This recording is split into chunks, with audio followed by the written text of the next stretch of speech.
Welcome, today I'm taking a close look at the Gigabyte GeForce GTX 1070 G1 gaming graphics card. It is equipped with 8GB of video memory, apparently is VR ready, supports DirectX 12 and comes with neat new features such as Nvidia's Ansel. In total, besides the GTX 1070 Founders Edition, Gigabyte has 5 different models to offer: the WindForce, WindForce OC, Mini ITX OC, Extreme Gaming, as well as this G1 Gaming that currently costs around $460 to $500 depending on the shop and country though. Thank you so much to the sponsor of this graphics card. In the packaging, the driver CD, a quick guide, as well as this beauty of a graphics card. The Gigabyte GTX 1070 G1 Gaming is powered by the GP104 Pascal GPU by Nvidia, based on the 16nm process. The GPU is equipped with 8GB of GDDR5 video memory at a bus width of 256-bit. Gigabyte has done some factory overclocking here and offers us 2 different core clock profiles to choose from. On default, the GPU is running in gaming mode, but one can easily switch to OC mode via the Extreme Gaming Engine utility. In gaming mode, the base clock is at 1594 MHz, the boost at 1784 MHz, in OC mode, base at 1620 MHz, boost 1822 MHz. The memory is clocked at 2002 MHz, 8008 MHz effectively.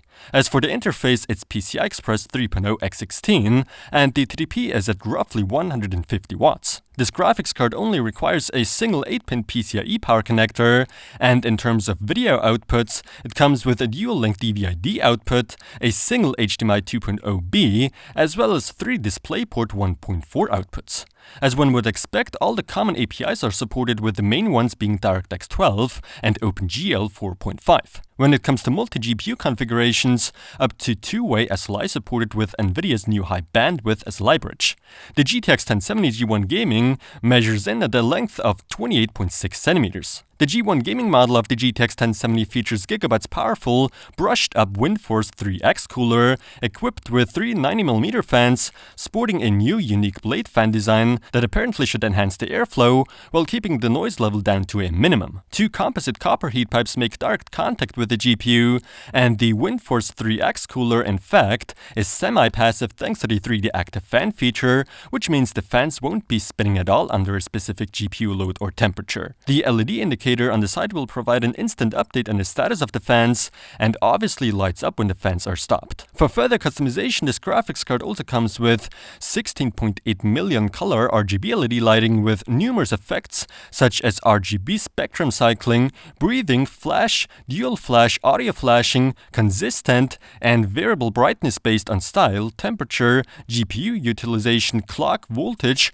or fan speed. This allows us to better match the GPU with our system's color scheme. A specific feature I personally find to be quite useful is the power LED indicator that alerts us of unstable power delivery by lighting up or blinking.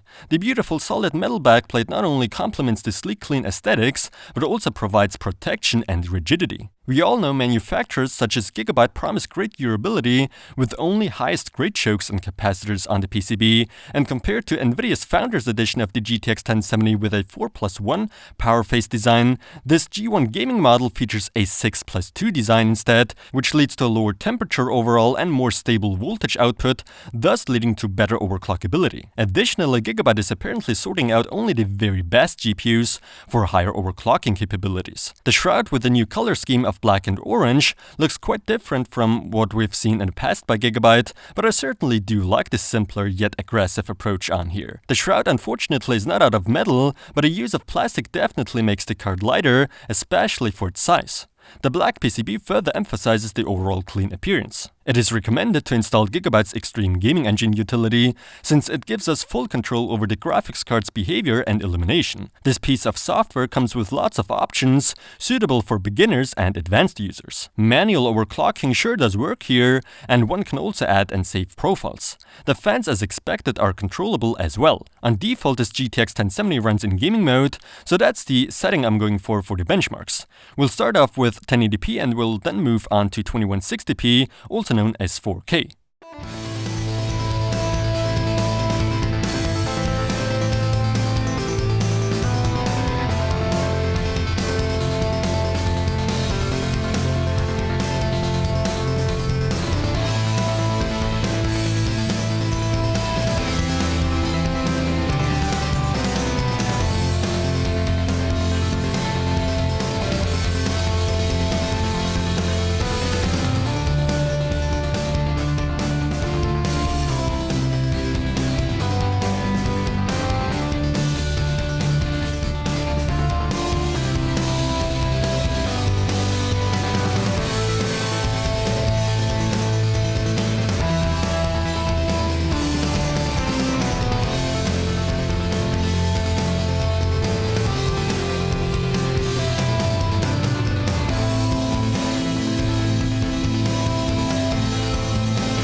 The Gigabyte GTX 1070 G1 Gaming truly has incredible performance to offer, not only in 1080p but higher screen resolutions such as 1440p and 2160p too, and that at, most of the time in my case, unrealistic graphics settings usually used only for benchmarking purposes. Even though I haven't shown any 1440p benchmarks, I believe the GTX 1070 is the ideal card for it.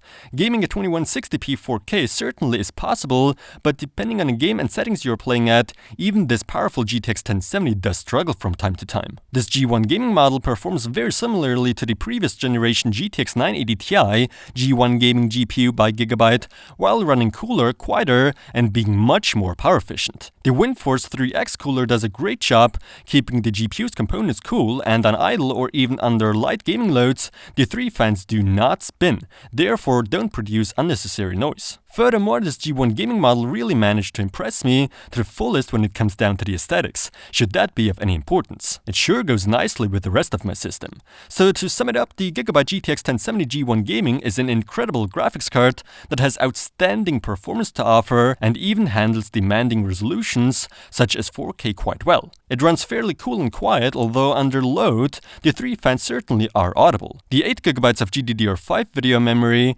DirectX 12, and all kinds of new features by Nvidia make up for a very good product in the end.